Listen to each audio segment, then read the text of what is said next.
Welcome back to The Communicator. I'm Jeff Hosteller. I'm Chris Hartley. And in this episode we're going to talk about digital and voice over IP phone systems. Really, those are the most prevalent ones that we actually see in the market today, and really when it comes to choosing one over the other it becomes a matter of preference. However, we're going to talk about some things where each one of them shines in their own respect and what you need to do when you're figuring out which one would actually be good for your business. The first thing we're going to do is talk about digital systems. Now, that's the older of the two scenarios. And in front of me today, I've got a digital set and a voice over IP set. And the first one we talk about is digital set. Now, like I said, it is the older of the two, and it utilizes separate cables. Now, typically what you see on the side of an office wall, you may see a network cable and a phone cable, and that's traditionally what you have when you're looking at a digital phone environment. And it has the one cable in the back for the connection back to a phone room. Typically, the phone room is within the computer room, but sometimes the phone room is outside of the computer room, so you have separate environments. The cables are then punched down onto a punch block, and then they're moved over into the system. Really, when you're looking at that, what kind of features are you looking for? Now, really, I'm going to talk about this a little bit later, but essentially when you've got both digital and voice over IP systems, really what it comes down to is what you want for features. If you're just looking for just straight dial tone, I want to be able to pick up the phone, make the calls, answer the calls, maybe get voicemail, then really a digital system would probably be for you. Also, who can support it? Really, when I was explaining before about the cable going back to the phone room, is that either your IT staff or somebody there at your organization needs to be familiar with how to punch down digital sets, because as moves and changes become a little bit more difficult. That's more of a physical move. That's more of a physical move. So that person has to be versed in that technology, being able to do that kind of stuff. Typically, those people end up outsourcing those environments where they don't have that expertise, and they usually take care of it. Small offices, especially, that's really pretty big. And some organizations prefer the separation of the voice and data platforms, where they like to keep the voice separate from the data, and they don't want to merge the two together. So those are some environments where digital plays very, very well. And in your smaller environments, you just want to be able to, like I said, pick up the phone, have dial tone.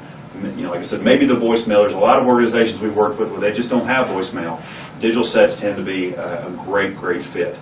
The next is voice over IP. Now, voice over IP, of course, is younger. However, it has been in the market for some time. Now, this is a voice over IP phone, and in the back, there's actually two ports.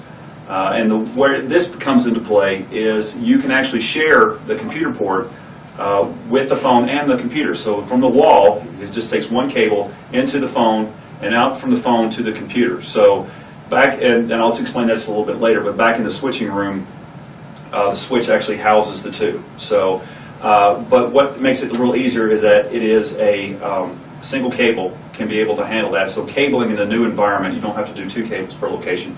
You can do one, especially if you're going to go the voice over IP route. As moves and changes become a lot easier, usually those interfaces, of course you can get that with a digital system, but interfaces are usually done on web interfaces. But also, this is basically a computer. It is another node on the network, so you're able to actually move this. So if somebody was moving, let's say Sally was moving down to offices, she could unplug the phone, plug it back into the network that's in her new office, and it'll follow her. It'll get that information, because like I said, it has an address on the back of it called a MAC address, and that MAC address ties it to an IP address, which ties to this phone. So cabling's easier, less expensive. The admin is much easier. Now, where the concern actually comes in is back at the server area, or the core area, where all these switches come in. Now, earlier in this last episode of the Communicator, what we talked about was power over Ethernet. These phones actually don't have a power supply associated with them, or this one doesn't in particular. So back in the switch room, you got to have the ability to have power over Ethernet switches. You have power injectors, or the mid-span switch that we were referring to. So if you catch the last episode that we had done over power over Ethernet, we explained how that works. Also associated with that is you got to be able to have a switching environment that gives the voice the priority. If you happen to just plug it in and not work with that, it's called quality of service, or QoS is something that's been talked about in the industry. You got to be able to give voice priority. Now, these switches will have the capabilities of giving higher priority to voice versus, say, web traffic, where you're just scanning the web. So anytime a switch actually sees this voice traffic versus web, it gives it priority. Otherwise, you're going to Basically, you're tuning a radio dial. That's what you end up listening to. It garbles, it's jittery, and just won't work in an environment. Now, when you're surfing the web, zeros and ones can be resent, but certainly not in voice. So the preferences when setting up voice RP is to VLAN that off for the voice side just to keep it protected. Right. Well, that's certainly for another discussion in networking environments. More in depth. But usually with those switches, that they can certainly carve those off in VLANs or virtual LANs that we were talking about. And also given that quality of service priority. So that's another topic for another communicator we're certainly going to talk about. So we talked about QoS and we talked about power requirements that are back at the switch. So even if you go with a voice over IP system, which like we had said, admin becomes a lot easier along with cabling and the ability to do moves as and changes that we had discussed. You do have power requirements that you've got to take into effect, and you also have switching requirements, such as power over Ethernet of the switch if you want to do that, quality of service, and being able to do VLANs and certain network topologies, so our network requirements as far as that's concerned. Great thing about both of these is a lot of them have a lot of similar environments with the features. So if you want to be able to do unified communications, even in the digital environments, you're able to bring your voicemail to email, and you can do other situations like that. So that, in a nutshell, are two areas that we can look at when you're concerning yourself with digital and voice over IP environments.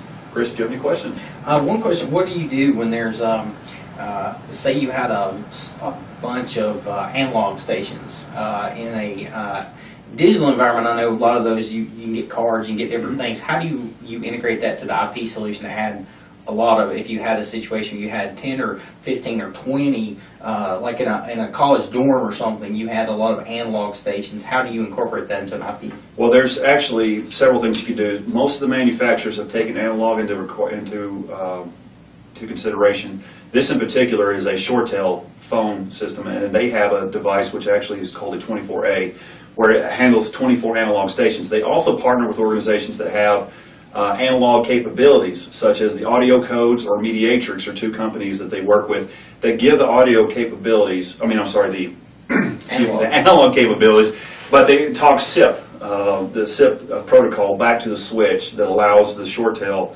and the audio codes to talk. So it's analog to the sort of middleman box, and then IP back out. A good example would be a fax machine, credit card machine, that type of thing, and in the analog environments, and then it able to that audio codes box I was referring to, and then it comes back out a SIP to ShoreTel where it actually joins the network. So you can either look at it from a manufacturing standpoint from the same vendor that does the IP environments versus a third party that usually these organizations, and you were right regarding a digital system where it usually has digital and analog cards that are built into the digital telephone system. So okay, all right.